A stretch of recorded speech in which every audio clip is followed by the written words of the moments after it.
Most people chasing confidence are chasing the wrong thing. They think it's about visibility, volume, and performance. But real, unshakable confidence, it's built quietly, internally, and often in the moments that no one else ever sees. This is about building a confidence that stays rooted even when things feel uncertain.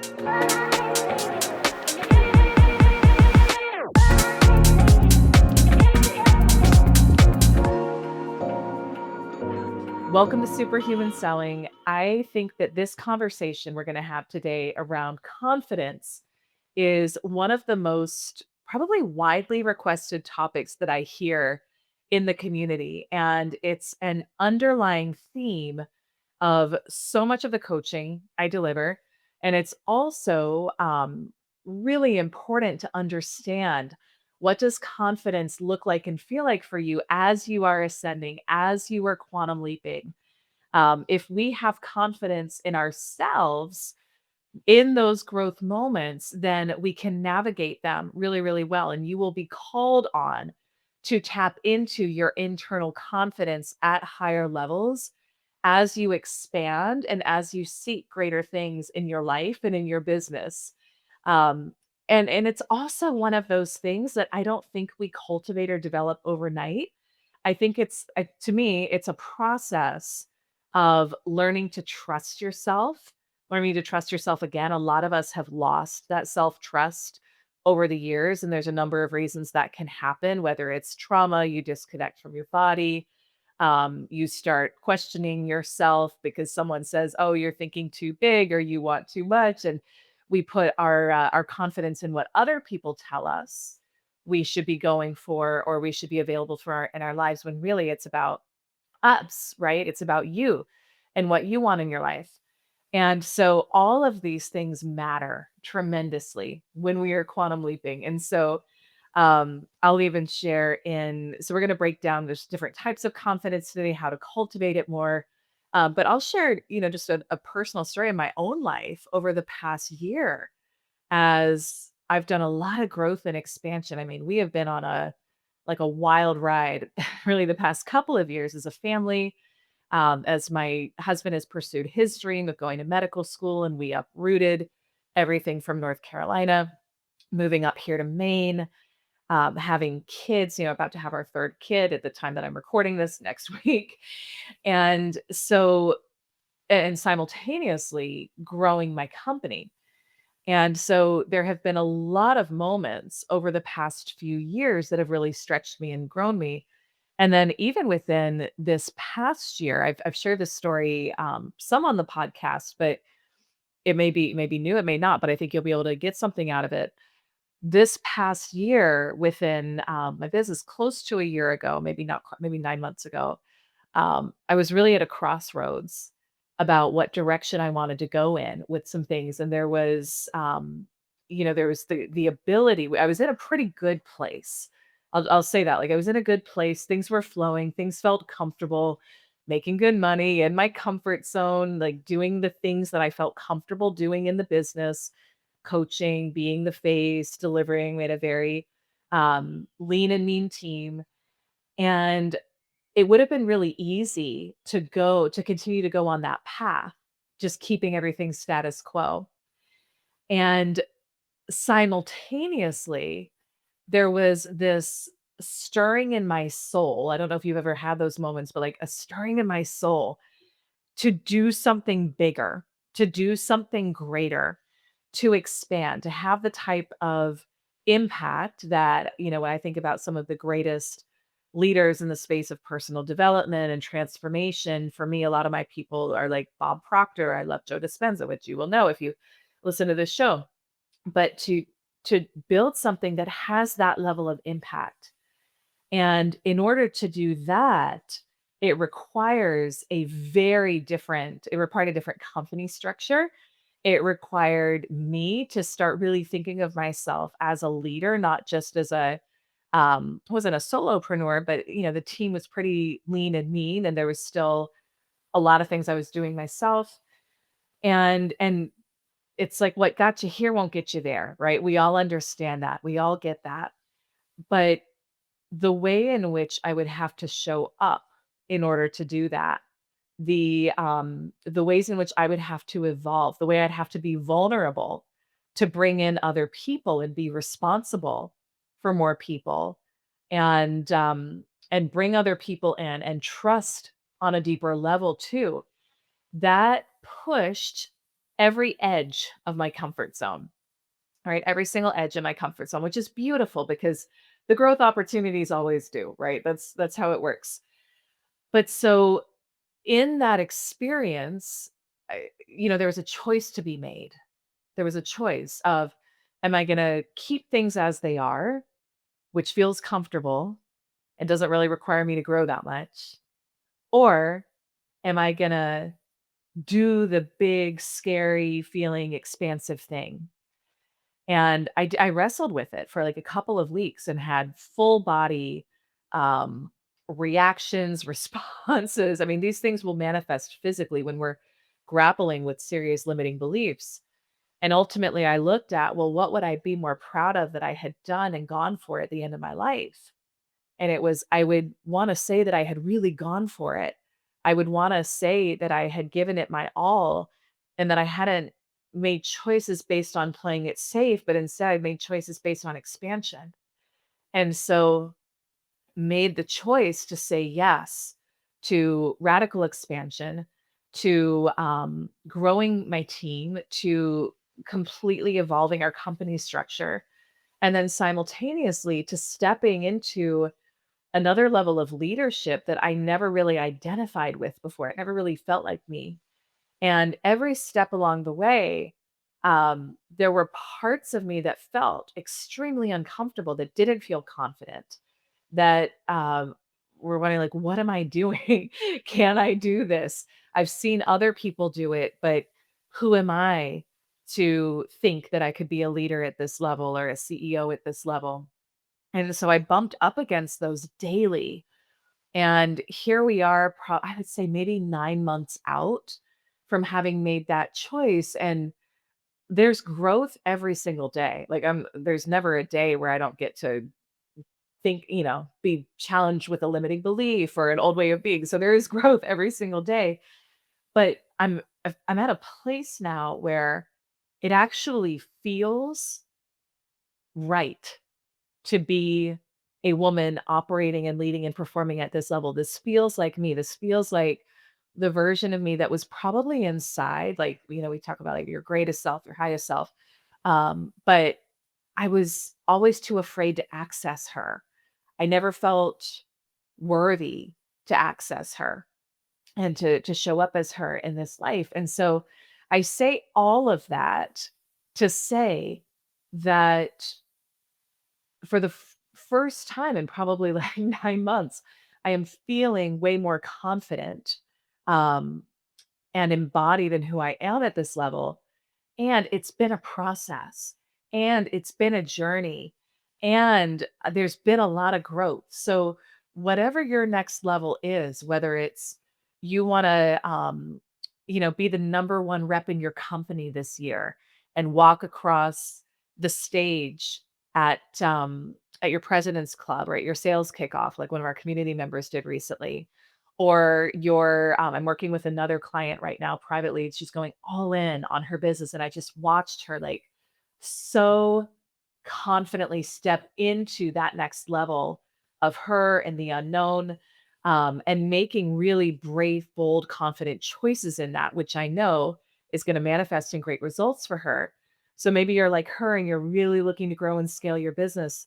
It's going to require you to cultivate a deeper, more unshakable confidence along the way than you've had before. But that comes from being willing to get wildly uncomfortable, right? Staying in our comfort zone never leads to confidence. So I wanted to tee up with that story because whatever your situation is, and yours is going to be different than mine, but you hopefully heard some things reflected that helped you.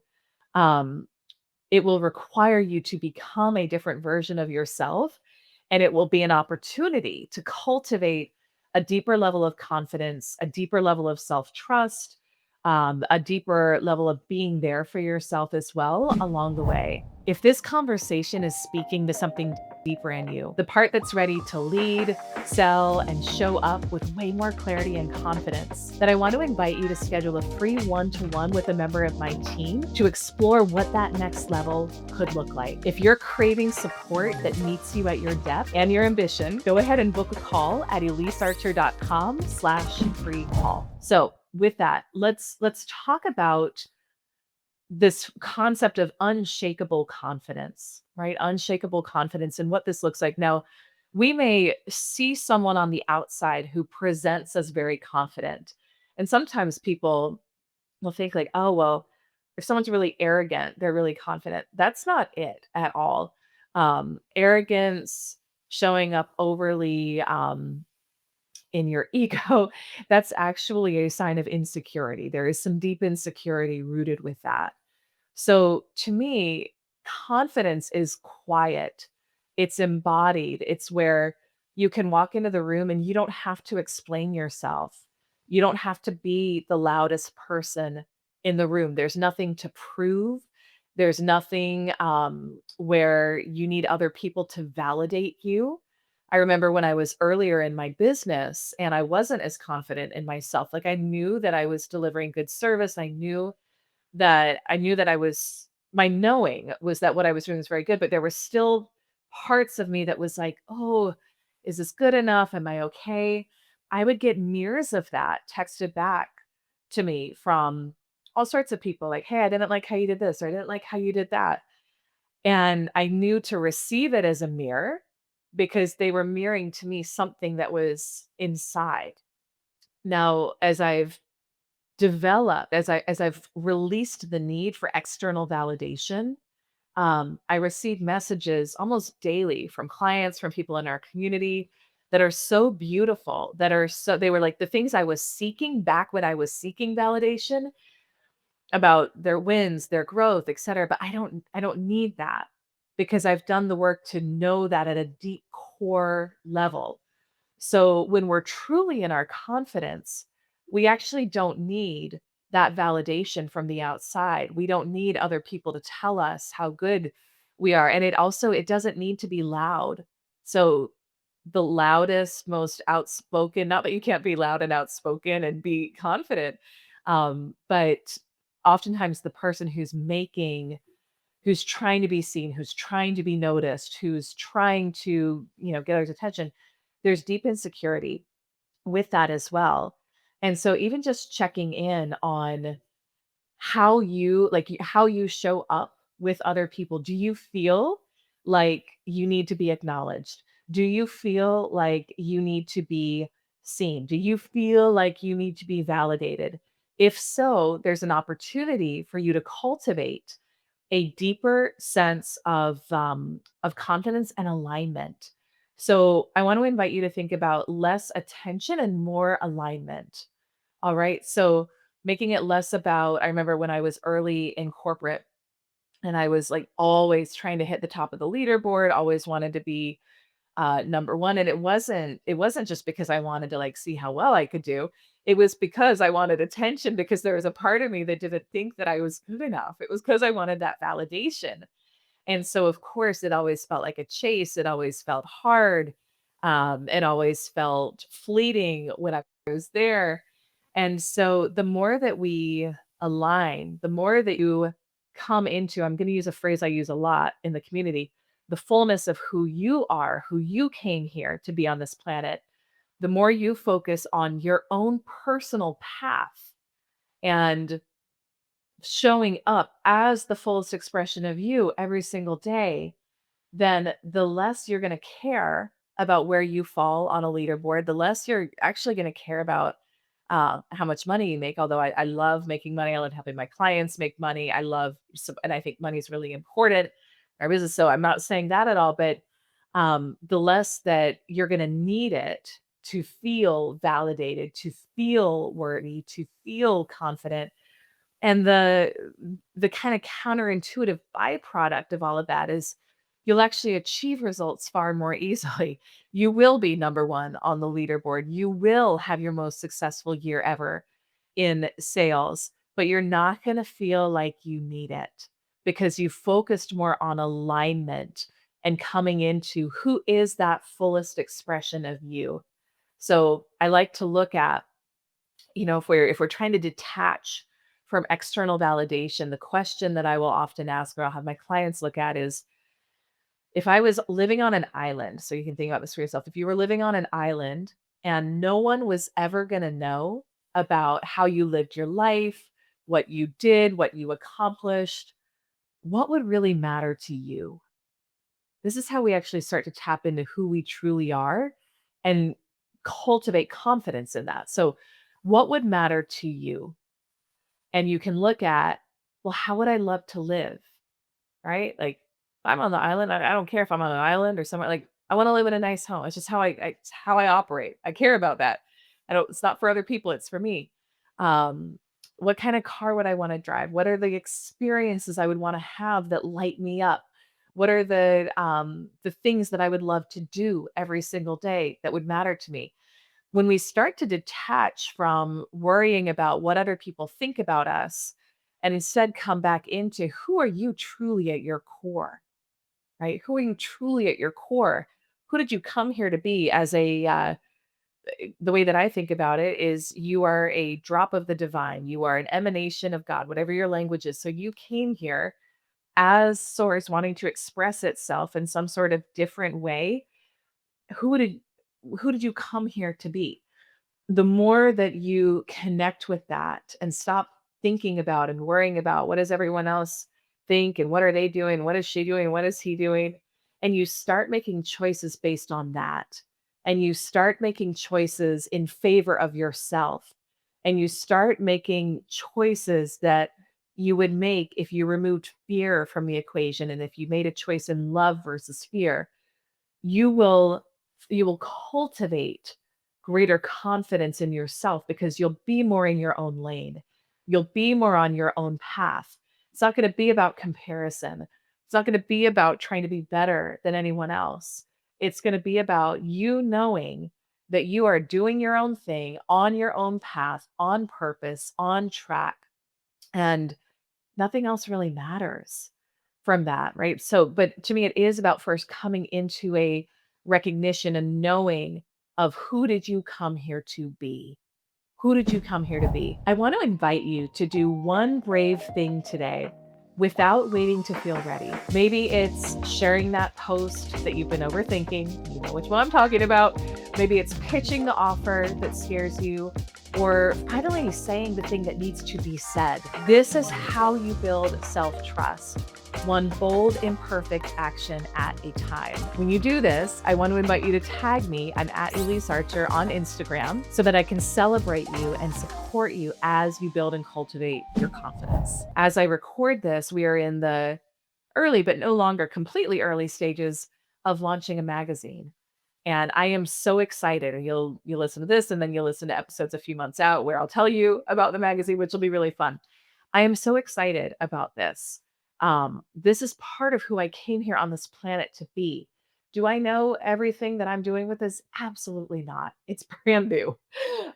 Do I feel but here's what I want to say with that. I have a confidence as I take action towards this because I have learned that I can trust myself. I have learned how to reconnect with inner guidance. I have learned how to reconnect with my inner knowing. And so this is something that I teach a lot of my clients in the community is when we're at a crossroads or we're doubting ourselves or we're questioning ourselves, ask yourself the question, what is my knowing? What is my knowing? Now, the answer may not come if you're in, high beta brainwaves and you're in your analytical mind and you're overanalyzing everything, but get to a calm place and ask yourself, what is my knowing? And then from there, and something will show up like, I'm meant to do this thing. This is the right choice for me. I'm meant to hire this person. Yeah, maybe it feels stretchy. Maybe it feels uncomfortable. Maybe I never invested this much before in myself or in team. I had lots of moments like that. But my knowing is that this is the right path. My knowing is that this is the right choice. Now, the key from there is you have to actually act on that. You have to act on your knowing. And that's where we bring things from the theoretical or like, more of the feminine energy of, "Ooh, this feels so good and exciting to sit in the vision," to now we're actually going to act on it, right? And that's another way that confidence is created is taking those actions daily that you would be taking from the end result accomplished, showing up as a different version of you, right? Showing up, taking action as the version with all of your goals accomplished and saying, what would she do? What would he do? And then using a process that we talked about this on another episode, but Tony Jones, who's a performer, she's performed at one of our events we did a few years ago. And she came in and mentored my mastermind several years ago. And she calls it checking your receipts. So you just look back at all the times that you trusted yourself, like the biggest wins, the things you're most proud of. I can guarantee if you look back at it, you'll notice there was a series of choices made in trusting yourself, in confidence in yourself. Maybe not feeling totally comfortable, right? Confidence doesn't mean that we're completely comfortable. In fact, if you are feeling comfortable every day, you're not growing, you're not ascending, and then um, you're kind of mining away at your confidence. So I think confidence comes as we continually take on newer, bigger challenges and show ourselves that we can grow through them, discover more of who we are through that process. It's not about feeling comfortable, but every time that you grew, every time that you had a win, every time that you trusted yourself, noting that you cultivated greater confidence in that, and being able to look back at all of those scenarios and say, "Wow, I really can trust my confidence. I can trust my knowing." And then we come back to that again and again and again. One other thing that I will say here, and I was actually texting with a client, one of my private clients this morning about this, is that if we want to receive more, so you're listening to this show because no doubt you want to grow your business, your sales, there you want to receive more, you want to make more money, you want to have greater impact. Beautiful. We want to expand our capacity to receive. We also have to also expand the capacity for the amount of energy that we can hold. And so this particular client, she's in a big quantum leap in her life right now, actually, in all areas, and simultaneously is experiencing some challenges with her kids. And she is, to her credit, because she does this work daily, she is grounded. She is calm. She's able to be very present in all of the situations. And I was texting with her just about this whole journey of her quantum leap and her building a phenomenal business in the speaking thought leadership space. It is about her expanding her capacity. And so we have these scenarios in our lives that come up where they are designed to actually help expand your capacity. They're designed to help you be able to be the person who can have and hold the type of business you want, the amount of money you want, the recognition you want. So if you're in one of those seasons that feels like, oh my gosh, this is really stretching my capacity right now, the question to ask yourself is, if this were to persist for some amount of time, who would I need to be? What qualities would I need to cultivate? Michael Beckwith talks about this, and I think his work is so brilliant in this space. What capacities, what qualities would I need to cultivate in order to be really successful through this? So sometimes our capacity just hasn't caught up yet with our ambition, and that's totally okay. But in that process of navigating those challenges, it is about expanding your capacity for how much energy you can hold, for how much you can give, and also becoming the version of you who has the thing that you really want and desire. So, in closing here, there's a number of things that we spoke about, but what I want to reiterate to you here is that if you are waiting to feel fully confident in yourself and in the outcome, even more importantly, to take action, then you're going to be waiting forever. So I don't want you to feel like, oh, I can't do this thing until I'm fully confident in it. Confidence is cultivated as you take on new challenges, as you grow, as you ascend, as you stumble, as you fall, as you learn, as you make mistakes. That's how confidence is cultivated.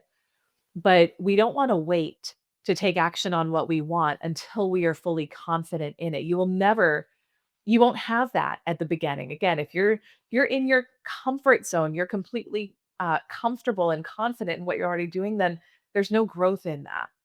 So when we are taking on something new, when we are saying yes, when we are expanding, when we are growing, you are intentionally destabilizing the status quo for a period of time, which is going to give you the opportunities to learn, to grow, to experience challenges.